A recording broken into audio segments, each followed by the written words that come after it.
Everybody hear me okay out there?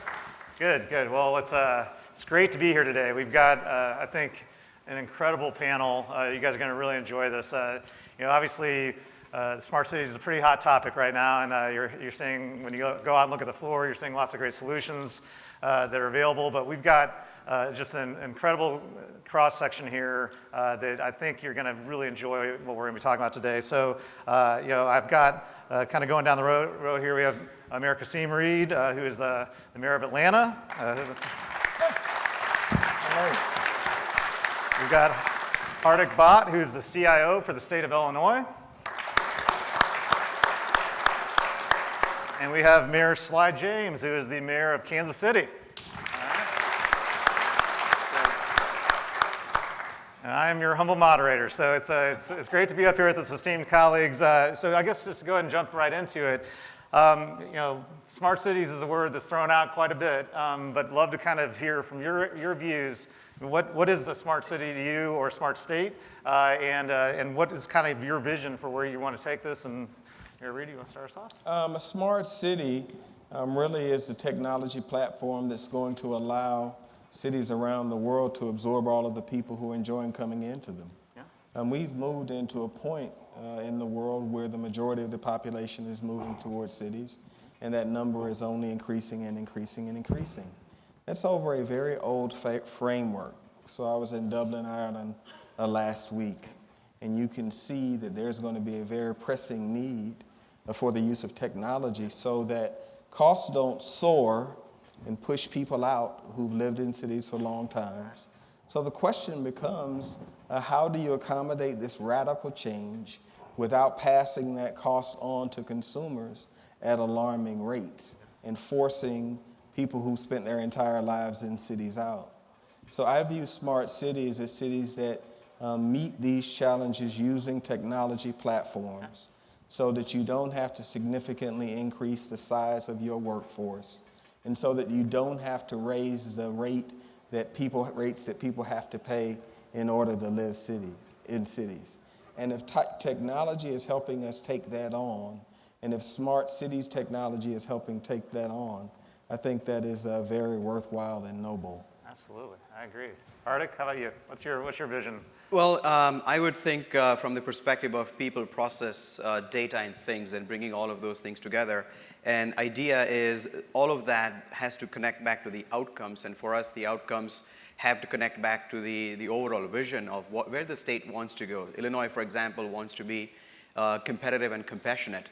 So when we talk about competitive, we need to have efficient government. We also need to focus on economic growth, making sure that we are creating opportunities for the entrepreneurs, we are creating talent so that we can attract businesses into our state. And then at the same time, being compassionate is how can we use technology in a way that we can also provide services that we are providing to Chicago and Chicagoland. Also, a similar level of service is provided to the rural parts of Illinois, or I'd say middle parts of Illinois. And for that, I mean, basically, it's, to me, becoming a smart state, and I'll give you more definition as we go more into details, but it's about how do we make sure that we are attaining the business goals that the state has to becoming compassionate and competitive, and how do we use technology to align to that? Very good. Well, I think a smart city is, first of all, a city that's focused on and understands that everything that we do is really meant to enhance the lives of the people who live there. It's not about the technology. It's about how do you use technology to gather data, to analyze data, and to use that analysis to deliver services at the lowest possible cost. How do you use that data and collect that data and do things in a way that's going to bring efficiencies, but it's not going to have a negative impact on employability? At its worst level, we could probably use enough technology to displace a significant number of workers. I'm not sure that that's exactly where we want to end up. But at the end of the day, a smart city is one that's learned to use data, to use technology in a way that gives its citizens the best possible outcomes and products.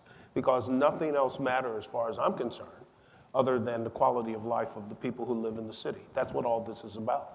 I think that's very well said. Mayor James, you were recently, there was a 78-city challenge that the USDOT put out in the Smart Cities Challenge, and I want to congratulate you and Kansas City for being in the 7 finalists. It's a huge accomplishment. Again, I think it's deserving of a big round of applause on that. Can you share, with everyone here, some of the steps that you took in order to really rally the local ecosystem in the community in Kansas City around this hugely competitive initiative, and how you got so much response and support in Kansas City? Well, sure. First of all, I'd like to say that the grant process itself with the DOT was extremely innovative. I don't think that I've seen one like it before. And I think we may see some more coming up like that. But it was designed to be quick, to be comprehensive, to be all-encompassing, and to show us that it's not just thinking outside the box, it's recognizing that there really is no box, and to think in that regard. First thing that we did was we made it about the people of the city. We recognized that and we recognized it as soon as we became the first cities with Kansas City, Kansas to receive Google 1 gigabit fiber, that there was an extreme and very visible digital divide in the city. The minority side of the city, the east side, was not ready for gigabit speeds, was not digitally advanced, whereas the more affluent west side was. So when we put together our program, we focused on bringing the east side back into the fold. We had already been there with Connect Home and Connect Ed. But in making it about people, we were able to solicit people who knew that they, if they wanted to engage, could not only help people, but expand their markets. So we started with our Chief Innovation Officer, our Office of Innovation, and we had 20 people that started. We built that team from 20 to 123. We collected more partners. We built the $50 million grant into $125 million of return. We narrowed it down. We had four subject matter expertise areas where we divided people. We brought it all together. In January, we had our proposal done by March or May, and we got it out there. But we were able to bring people together by talking to them about what would you do if? And that if was all they needed, because we were able to use our imaginations and do things. And the first thing that we knew that we needed to do was we needed to share the digital world and economy with a whole sector of our city. And that meant collecting data, providing data, putting up more kiosks like we had downtown on the east side, connecting the city physically with smart buses, with passive electric charging stations at the bus stops, those types of things. It wasn't hard to get people to engage. When you said, the first thing I did when I came into office was we got a marketing company that was pretty big in Kansas City. I said, what kind of a website would you create for me if you didn't have any limits, except for money? And they created a pretty good website. We did the same thing here. People loved that, and they came together.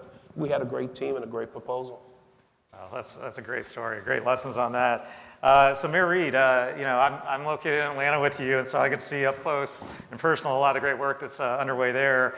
But talk to me a little bit about through your leadership, we've actually had some great things happen with the city, in securing funding like the Renew Atlanta bond to drive a lot of programs forward. Can you share with the audience here, what you see as the importance of successful funding initiatives and what you've learned that makes them successful? Well, one of the things that I've learned is really embrace your local business community and have terrific partners like AT&T. Not just because we're on the stage together, but Atlanta is one of 3 cities, Dallas, Chicago, and Atlanta, that are partner cities with AT&T. And so we have access to state-of-the-art technology on a constant basis. You take that and you merge it with the opportunities that we've had that are generational opportunities for a city. So in November, we will have a referendum for the largest expansion of the MARTA, which is our bus and rapid transit system. It's the 9th largest system in America, and we will expand it by $2.6 billion to $4.5 billion. I'm confident that the voters will approve that. We're going to follow all of the new MARTA construction with best-in-class technology and do it in a manner which would have cost us tens of millions if we weren't doing the MARTA lines and MARTA cuts already. So we view that as a terrific opportunity. We're also going to pass about 40 basis points of a penny for infrastructure improvements, and all of the transportation roads, bicycle paths, and all of the rest are going to carry infrastructure investments, best-in-class technology, and fiber everywhere they go. Third, we've got a project in Atlanta called the Atlanta Beltline, which is a terrific public-private partnership where the city has invested about $400 million, and the private sector has come in with $3.6 billion in new investment. So we think that a 6-to-1 return is pretty terrific. And it's also driving property tax values. And all along the way, we're seeing new technology deployments and new technology businesses. And that's a terrific partnership between AT&T, Georgia Tech, and the city of Atlanta. Fourth and finally, what we will do in the next 24 months easily is we have a technology corridor along North Avenue in the heart of the city of Atlanta. Now, folks who are not from Atlanta, it won't hit your ear, but North Avenue is where the Coca-Cola company is headquartered. So that's a pretty important corridor for us.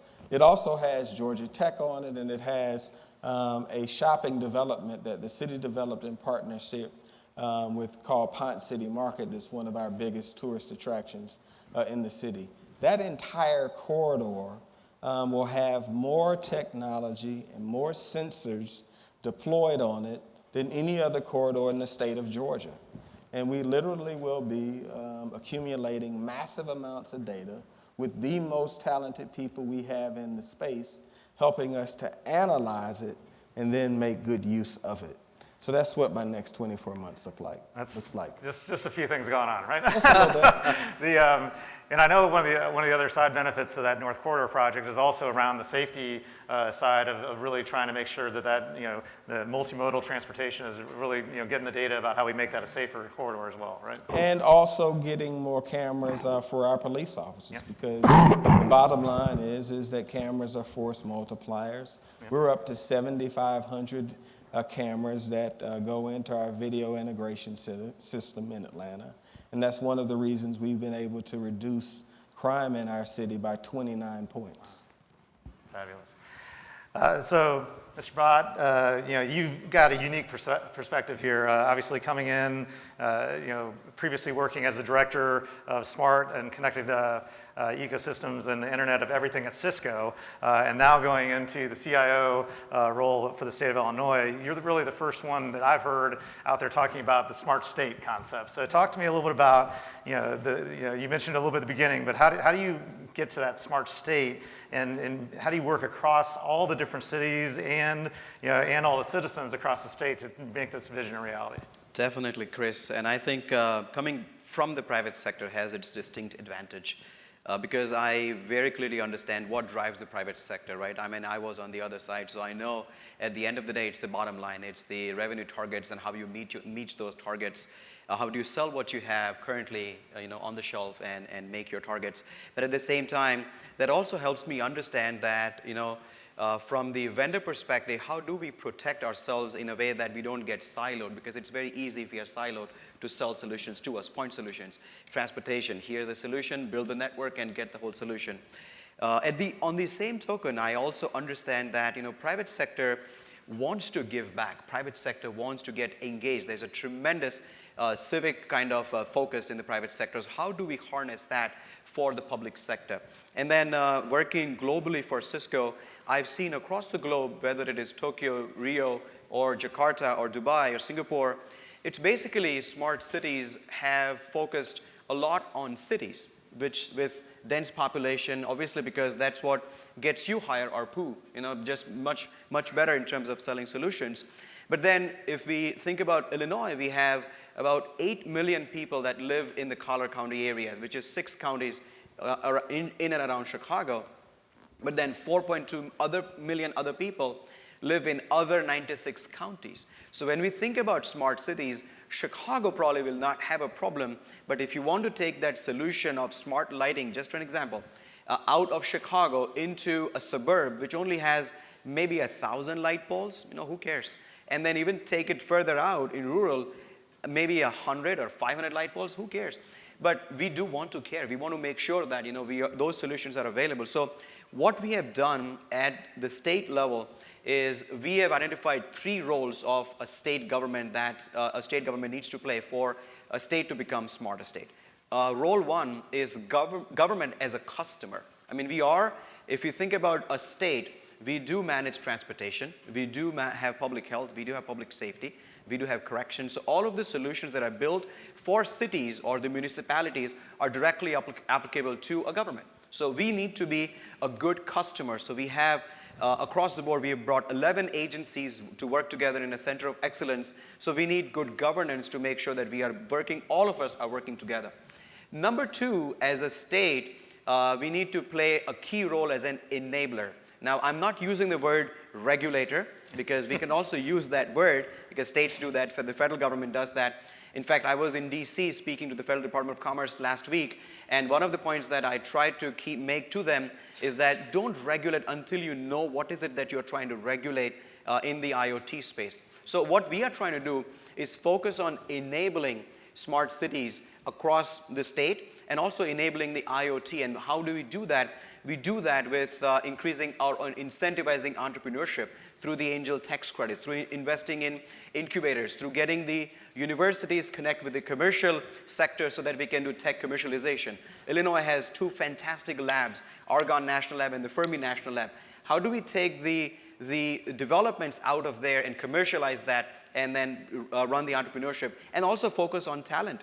We've got some of the great universities in Illinois. How do we harness that and build talent on analytics, mobility, cybersecurity, IoT, so that we can start attracting businesses to that? So that's the second role. And the third role is how do we play a role as an aggregator? Because we have state governments across, I think the US has a good fiber network, robust fiber network across the state, going in the rural areas also. And how do we play a role so that we can become an equalizer for all of these states? And we also have something that a lot of states also has is called statewide joint procurement authority. So we are working on an RFP on smart lighting solution at the state level. So once we have that contract, Chicago can use that, but also Sandwich, Illinois, which is a 7,000 people mid part of Illinois, they can use the same exact contract to pull that. So we are looking at a holistic perspective and see how the state can be helpful to cities for the smart cities thing. That's what I call smart state, but then it has to go back to the administration and the governance objectives of becoming compassionate and competitive. Good, good. Well, so how do you guys feel about his vision of the state? I mean, I would love it. I love and compassion. We have a similar model in Georgia where we're able to piggyback on state contracting opportunities right now. So I think so much of what he said is absolutely visionary and necessary, and it is terrific when you see large cities and state governments functioning really as people want governments to function, which is to get stuff done. One thing that I know that businesses, they understand yes and no, they don't understand maybe. And so if we can work to make sure that cities and states work in the fashion that he's discussing, and candidly work in a lot of ways that we work to get things done in Georgia, I think that it's going to get better and better. I'd be interested to hear Sly's take on it. Yeah. Well, I'm jealous. It sounds like there's a state, that sounds like there are people awake in your state legislature and government. I think ours might be asleep. My bias is showing, I'm sorry. But I think that it would be an ideal situation if we could get all layers of government to focus on the issue as opposed to focusing on the politics. And the higher you go in layers of government, the more politicized every single issue gets. On the city level, because we have gotten used to not having the type, level, and intensity of support that we would like to have from both the federal and the state government, cities have to innovate. That's true. There is nobody out there willing to give Kasim Reed or me a pass on the garbage pickup, the snow, the shoveling, the police officers, because of anything. You either do it or you're gone, okay? And as we and what's happened is that in our state, and I'm only speaking about ours because I do recognize that there are differences, but in our state, what's happened is that the state government, rather than pay for things or partner with us, have simply said, well, we don't want to deal with it anymore, it's yours. Well, that's great, except now that it's ours, how do we pay for it? What do we do with it? And we now have it, we still have to deal with it. So we have to find ways to innovate. And I think that's one of the really neat things about what's going on the local level. We innovate, we find ways to get things done. We bring people together with different skills, and we come up with unique ways to solve problems. Everything that we do is located around the issue of solving a problem of some sort. And we can't pass it by, because I know that, Kasim, you may go to the grocery store every now and then. I do. My favorite line is I go in the grocery store and somebody walks up and says, Mayor, you do your own shopping? I said, well, I do my own eating, you know. Kind of have to do my own shopping. But, you know, we have these conversations there, and they have this relationship with us that is not common on higher levels of government. I think it's marvelous that Chicago has a man like Bhatt here, and I think other states will soon follow suit. That seems to be the pattern of see something good, steal it, which is fine, that's what we should be doing. But I do think that we need to get our heads around the concept that just as there's a sharing economy, there should be a sharing governance model. Because at the end of the day, we're all trying to get to the same place, and we're trying to get there with fewer resources. And those resources are becoming scarcer and scarcer. The best way to maximize the return on those resources is to share examples of what works and what doesn't work, so that we're not making mistakes and burning things that we don't need to burn. But I know that that's something that you share in Mayor Reed and that I do. And I think it's great that there seems to be this movement, at least in the state of Illinois and hopefully in the state of Georgia, to do it. I really wish that we could get it in the state of Missouri, but we seem to be occupied with abortion, guns, and tax weird situations, but not on problem solving. But you know, the fun part is, you know, I bleed blue. I'm a Democrat, but the governor of our state, he's a Rock River Republican. What we did was to agree to work like heck on the 20% of things we agree on. Yeah. So we have a reverse 80-20 rule. So 80% of stuff we don't talk about. So he knows where I am and I know where he is. But that 20% universe in a state or a major American city is still a pretty good piece of pie that helps us both, because it still shows people that we're at it trying to get things done. Right. And so we've got the fourth fastest growing port in Savannah right now, and we were trying to get it deepened. They've been trying to get it done for 14 years. We got it done faster in 4 because people were shocked when a Democrat and a Republican would walk in asking about this port in Savannah that we needed about $600 million for. Fast forward today, it is being deepened, and it helps solidify 150,000 jobs in Georgia and across the region, and helps position us for the future. The point I'm making is that I agree with the concern around this intense partisanship, but I also think there's a real moment, because the future of politics, in my judgment, is performance. Mm-hmm. Folks will kick Democrats and Republicans out right now. So we have a selfish motive for survival to have a track record that shows that we're able to get concrete results done. And I tell you, what the governor and I have done on the port, what we've done on transportation, the MARTA bill I just referenced is occurring in the city of Atlanta.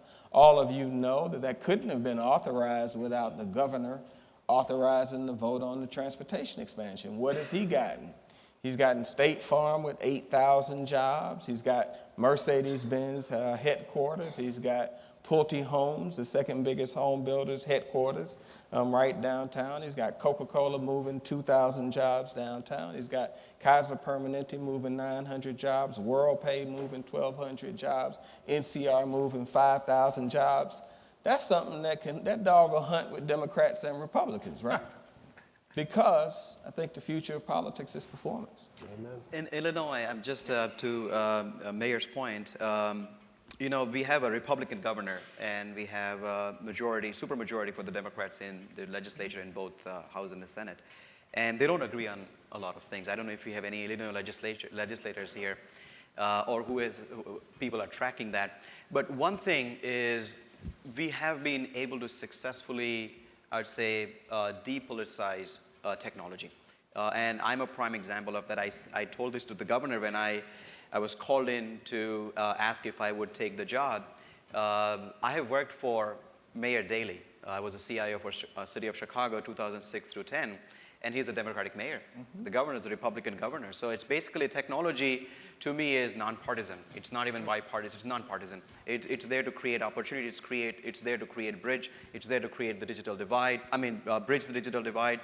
And there was a prime example when we created, the first time in the history of the state, the Department of Innovation and Technology. We had 38 silos. Every agency did whatever they wanted to do in technology for years on.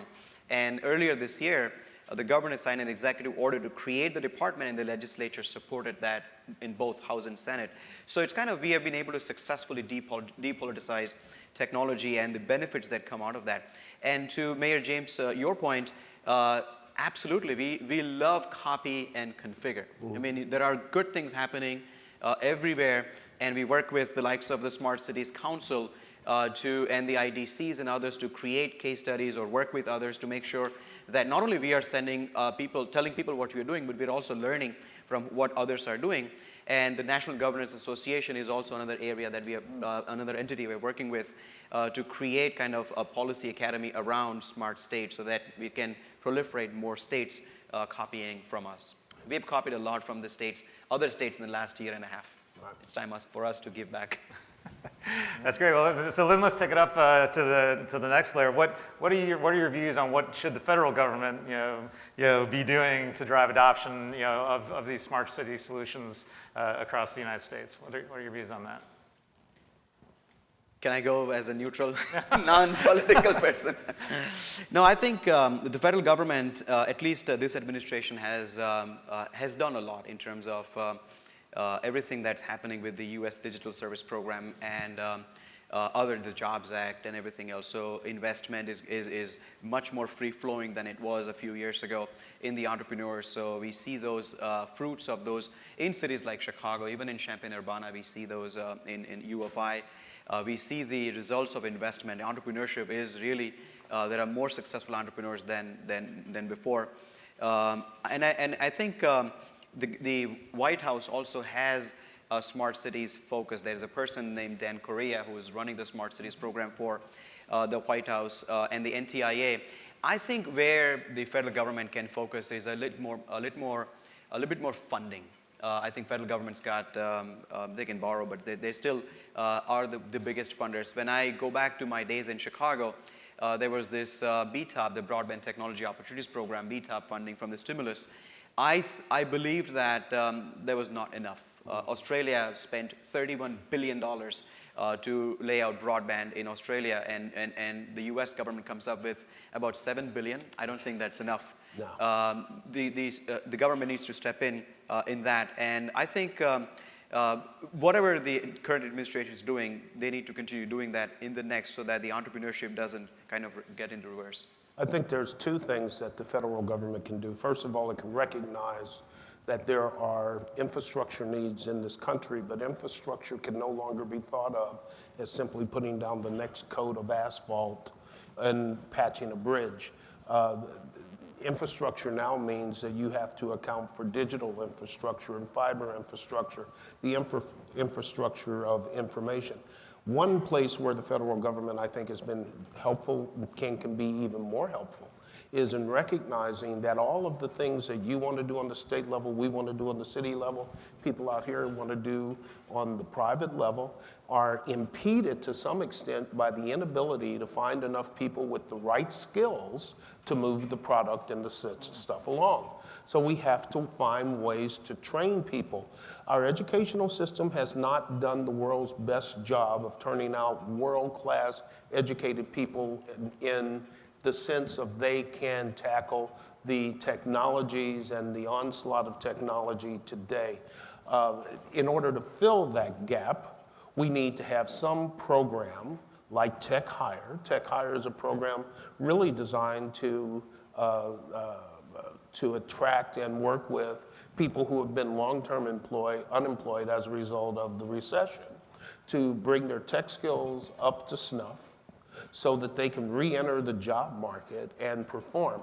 Because the currency of economic development is no longer attracting the big auto plant. That's great if you can get it, but you really almost have to sell half of your state to do it. The currency that we're all looking for is in the currency of talent. Who's going to be the next person in my city that does the next Hallmark cards, does the next DST, does something like that and brings people in and builds jobs from the ground floor, particularly if they're homegrown, because then they're more likely to stay there, they're more likely to be loyal, they're more likely to hire local. But then when they start wanting to hire, if they can't find people with the skill sets they need, then that's a problem and their growth is stunted and they don't grow as fast, which means our economy isn't running as hot as it could. So I know that we've had some great success in Kansas City with Tech Hire. We've had about an 80% placement in the year and a half. We got the largest secondary grant of $5 million of any of the other cities. There was only 3 or 4 that got the $5 million. But we need to do something more than that. And I think we also need to bring it back down to a lower level, not waiting for the people to be chronically unemployed, but to get high school kids and grade school kids on that road as well and teaching them skills. We have right now this attitude in this country that if you don't go to college, you're a loser. There's a whole lot of stuff that people can do in the tech space. You don't need a 4-year college degree to do it. But we have to start finding those people, training them up, and getting them out into the workforce so that they can help produce. And the federal government can do that. Very good. All right. Married? Yeah, I think the Take a bow. opportunity for innovation really is around moving away from the block funding formulas around 50 states that are really hampering GDP growth and the health of our metros. More than 70% of our GDP occurs in our metros, and we still have a very antiquated formula that sends resources, whether they be for infrastructure, technology, or others, with the exception of the Tiger Grant, through a system that is very slow. And I think most people agree that cities innovate better, are more accountable, and closer to where people are. And so I think that the next administration and future leaders really need to find a way to unwind this block grant approach because it goes to the issue of politics. Exactly. If there's an initiative that Mayor Jacobs could implement because he's been working with Google Fiber and working with all of these startup technologies and working with smart cities, it shouldn't sit locked at the state level because someone doesn't want to take a risk or doesn't want a bad story about something that didn't work out in the technology space.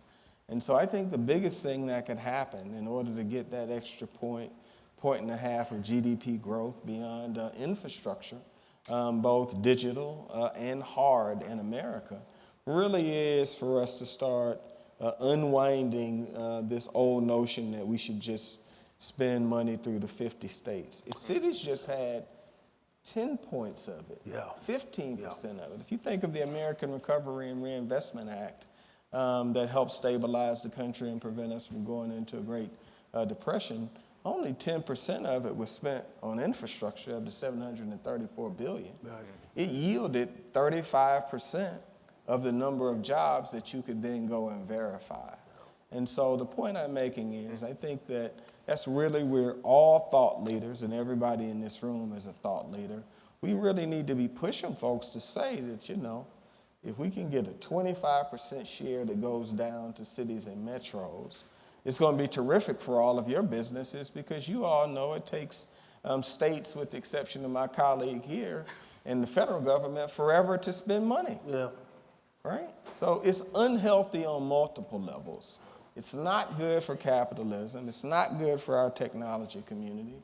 And everybody knows that the real activity in America right now, for the most part, the stickiness is in our metros, certainly in the technology space. So I would shrink down to just that one. I couldn't agree with him more. Your public works, our public works, all of our departments that actually do things, they have a running list Every day. of things that needed to be done 25 years ago and haven't gotten done. Shovel-ready ideas that we are starving for money to do. And if we could get the funds, then we could put people to work. And if we put people to work, that gives us a whole lot of options. Well, I think a lot of times people forget that people who do not work cost us more than people who do. And it's kind of one of those things that we haven't figured out. We prefer to pay for prisons as opposed to preschool. We prefer to have surgery as opposed to preventive medicine. All of those things that we wait too long to do. Funding things directly to the cities is one of the best things that could happen. I would guarantee you that the results would be immediate, because we're going to do an $800 million general bond, a GO bond offering in April. It's not going to scratch the surface of our $6 billion of backlog infrastructure needs. But that $800 million will put a ton of people to work. And people who work are less likely to be involved in crime, they're less likely to be involved in domestic violence, they're less likely to be a burden on society, and the society itself benefits not only from the fact that the product of the infrastructure is being repaired, but that people are actually paying taxes and feel good about themselves. And I think states should play a critical role in urbanization, like Atlanta, Chicago, Kansas City. But states need to play a role in intelligent urbanization, because what's happening right now is people are moving from rural to the urban areas in search of better opportunities. I mean, go back 2,000 years. Why did we come to cities? For security and for commerce and for well-being. And that still continues to happen. It just has increased over the last couple of decades across the globe. This is not just Atlanta or Kansas City.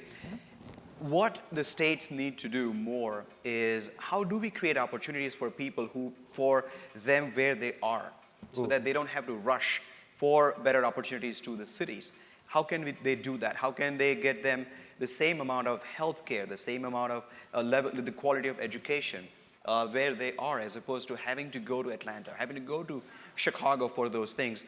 And that's where the states need to invest. So I think you have a point that cities should get some direct grants, but I think states have a key role to play to make sure that the rural people are not just abandoning those areas and moving to urban areas just in anticipation of getting great opportunities, and it creates a huge stress on your system, healthcare, your infrastructure, education, everything. And I think, to me, this wave of technology, we call it IoT, we call it smart city or anything else, it is too important to miss out on, because it has a profound impact on creating equal opportunities around healthcare, education, food, water. All of those things are going to fundamentally benefit if it is done right. So I think all levels of government have to play a key role, and the private sector needs to understand how to play with the government and to make this, it's not just about making money at the end of the day. It's true. Let's, so I think, Mayor James, you said early on that at the end of the day, it's about creating the solutions for the citizens, right? And I know I was actually in Mayor Reed's office. He said, we were talking about IoT solutions, and he says, don't launch anything that's going to get me kicked out of the office, right? But he also gave me a really interesting point. We were talking about optimized traffic, and he says that doesn't resonate with the citizens. It actually is synchronized streetlights, I think is what you told me. That people like that. So talk to me a little about, from your guys' perspective, is two things. One, what are you most excited about? What do you think the citizens from the laundry list of different smart cities opportunities, what resonates the most? What are you most excited about deploying because you believe that either the citizens are going to see that immediate impact or that they understand the impact that they're going to be able to get, and how do you tell that story? Well, I think first of all, people want their lives back. I think people are moving to cities because they got fed up with spending an unacceptable amount of their time in their lives going to work. So it's a part of the drive. I think one of the biggest parts. So everything that we can do to improve the flow and the experience in cities through technology, I think is vital. The second thing is being a mayor has changed forever, so the technology demands of being a mayor have changed forever. I don't know how much Mayor James talks to his police chief. I've gone from talking to my police chief once a week to almost every day because of the nature of terror threats in the United States of America. That's not something that I anticipated when I ran for mayor. So you now have an enemy in the form of different kinds of terrorists that don't do anything but send messages to try to reach some unstable individual. And the role of that individual is to kill as many people as possible until they're killed. So who thought that they were going to have that reality in their city when they were running? So I think that post-Paris, you've got two demands. One, expand your footprint to the greatest extent possible in a way that is ethical, humane, and safe. But you have a different kind of duty to focus on public safety. Technology is definitely a force multiplier for that because it gives us a situational awareness capability that we absolutely have to have today, and it keeps our people safer. That's job number one for us. And then I think that everything that you can do, certainly I call it traffic light synchronization. You all call it optimization, but I got reelected with 84%. That's so right. I'm gonna go with my language. We got to continue to make these technology uses plain. Mm-hmm. Otherwise, you and I joke about it, but it's great when I don't get beat, because when I have a terrific partner like AT&T, and we roll out different technologies and we do it in a way where we can prove that it's making people's lives better, then when it's time for me to move forward with another deployment, then it's more likely to make that successful. So trust me, everybody in this room needs to open all of your meeting with elected officials with this. What I'm getting ready to tell you is not going to get you beat, and then you need to smile. Because it opens the ear in a different way. Because all of the folks in my job have heard horror stories when very savvy and sophisticated people walked in and brought solutions that were expensive and that at the end of the day didn't deliver concrete results. And it may have very well been the city's fault. See, the city may have not had somebody from Cisco on our side of the ball, or somebody like Samir Sani. The one thing is, as I pass the mic, that has made this trip worthwhile is that my colleague Samir Sani used to work for a major gaming company in Las Vegas and quit because he wanted to come and do something different with his life. And so we were rushing over here, and I was worried that he might get the itch to come back, in all this beauty. And he said, Mayor, I was sitting here waiting for you at the bar, and they told me that I had to leave. And I said, but I'm a guest in the hotel. And he said, it doesn't matter. He said, well, what's the seltzer water? The guy said $5.50. He said, it made me focus on why I left in the first place. So this trip has been worth it for me, baby. I was like, exactly. The point I'm making is it's causing talented folks like you, Samir, and others to come in and give time of your life to public service, because we've got to have this talent mix that blends with all of the folks that have been moving governments for years. And that's going to be essential to making sure that the platform you bring us doesn't go to waste and become something special that does, like my colleague said, changes people's lives. Awesome. Well said. What are your guys' thoughts? What else are you excited about? Go ahead. Well, I think that in the last 2 or 3 years, I've noticed a change of atmosphere and attitude. Engagement is it. Yeah. If you're not adequately, early, thoroughly engaging your citizenry, you're going to be in trouble. And the one thing that I found out, we went through a process that took about 3 years where we really revamping our economic development system. It was called Advanced KC, and we started with surveys that were both online and in person. We had personal interviews, we had focus groups, we had big meetings, we had invitations to people, we had open public meetings, yada, yada, yada. And we did this for 3 years. And we went through this process, and we finally got out there, and we were finally ready to introduce our final product. And when we did, one of the first things we heard is, I never heard anything about this. Nobody asked me. I wanted to be involved in this. And a couple of them was really kind of funny because they had actually shown up at some of the meetings early on and apparently forgot. But engagement is it. And I think we ignore it at our own peril. The citizenry is much more active right now. They are much more suspicious. They are much more, frankly, hostile. Not just to people in elected office, but to people in big business. Yeah. There is a real us against them creeping into society that is a little bit scary for me, quite frankly, because people take it seriously, and rather than recognize how the situation came about and trying to work in reducing those tensions, they seem to escalate. I think that accounts for a lot more of the violence that we have, in addition to the fact that we have legislatures and people that seem to think that everybody should have a gun. By the way, there's 1.1 guns for every single person, man, woman, and child in the country. 1.1. Now, I don't own any, so I want to know who's got my guns. There you are? Okay, good. You and I will talk later, okay?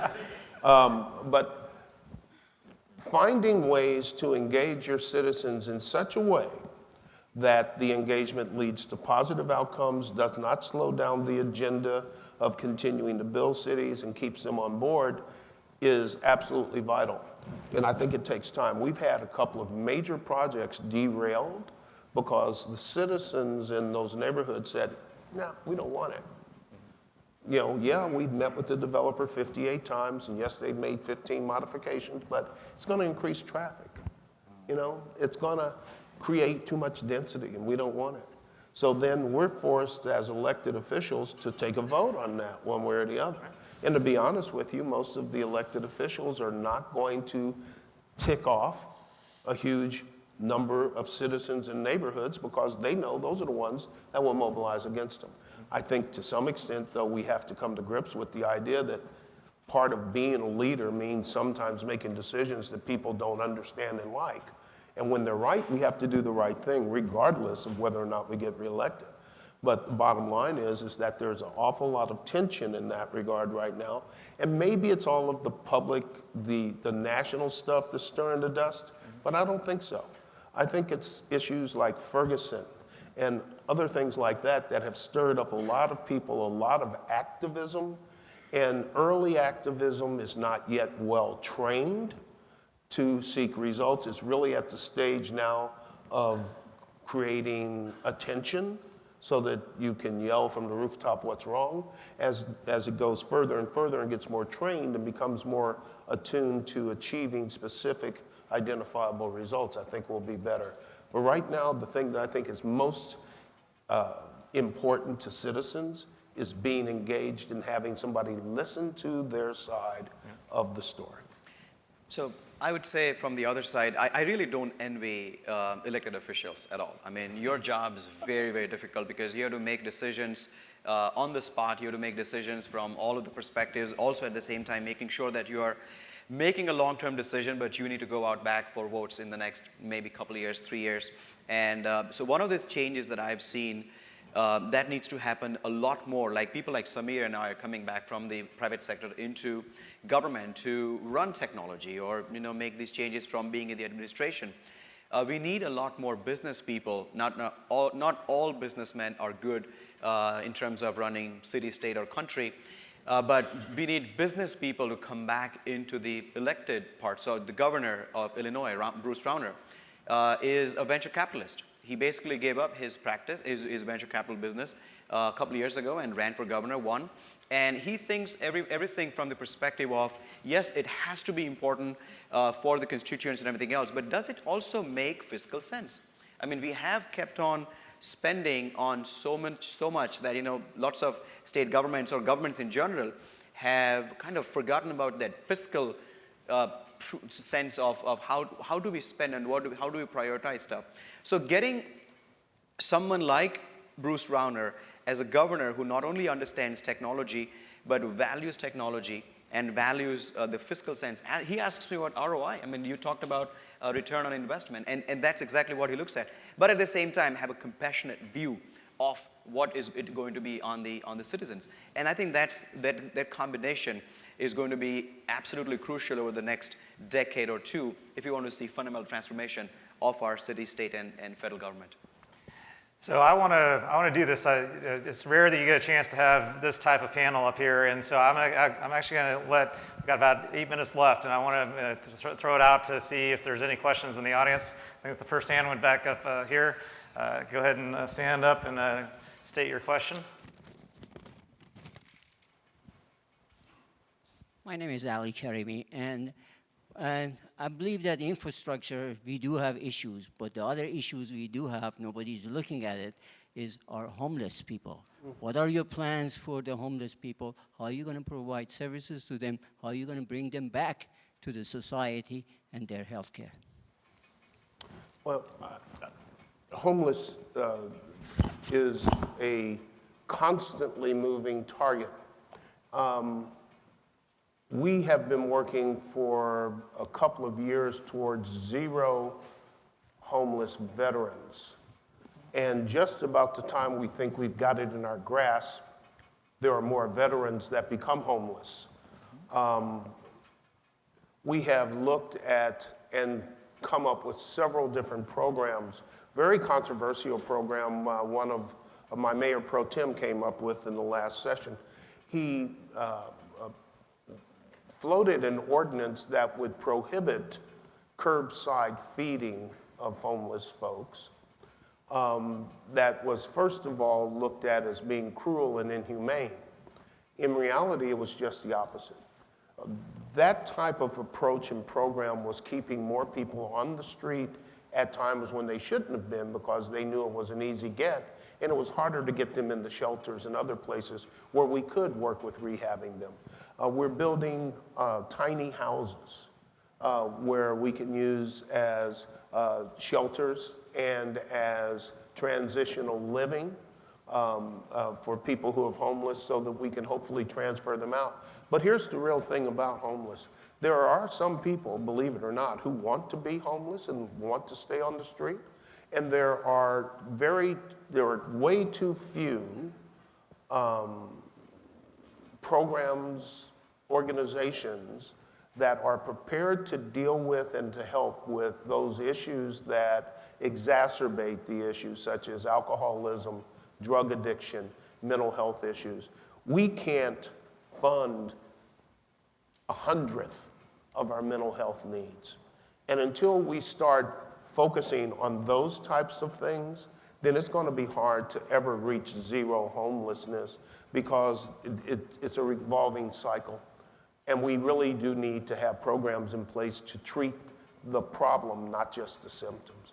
We try, it's tough, and we're down tremendous numbers, but there's still a lot of homeless on my street, every other city street in this country. I was in San Francisco a while back, and it was just really sad how many homeless people there were there, probably because of the weather, et cetera. But it's a tough issue for cities to do. It's really not just a city issue, it's a city, state, federal issue. That's where the funding issues come in. You know, our state wouldn't expand Medicaid. And because of that, not only are we not able to get any more money for mental health issues, we got a lot less money for mental health issues, which meant that people who we had stabilized became destabilized because we were no longer able to treat and care for them. So it's a matter of where are we going to put our money? And there's a lot of states that are making bad decisions on that. And they're making decisions on politics because the only reason that Medicaid was not expanded in Missouri was because it came out of the Obama administration.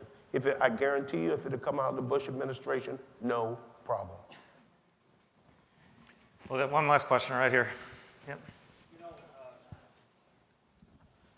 Guns don't kill people. People kill people. I've And heard that. you know, in rural areas, a lot of times when we talk about our Second Amendment right to bear arms, it's for self-protection, okay, and it could be for any number of things. So just to, you know, there's a big difference between urban areas, which you live in and you're a mayor of, than an urban area of which, or a rural area of which I live in. Sure. So to make I guess it just kind of, when you make an overall statement that, you know, guns are bad, they're not necessarily First of all, you bad. never heard me say the guns were bad. Well, what you heard me say is that there's 1.1 gun for everybody in this country, and you've already said it yourself. It's a big difference in a rural area than an urban area, because the only hunting that is done in Kansas City at 39th and Prospect is urban hunting, human hunting.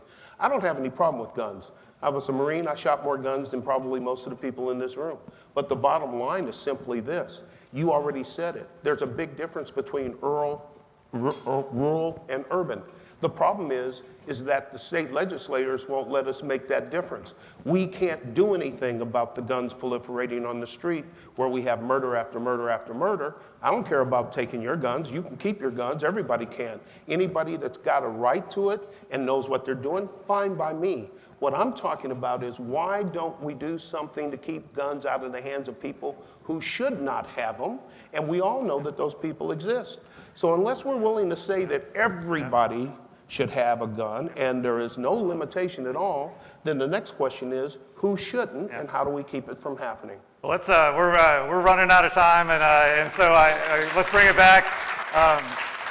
Again, I think you've got we're very blessed to have some of the true thought leaders around smart cities driving innovation. We appreciate the time that you guys spent with us today, and thank you one more time. Put your hands together. Thank you all for listening.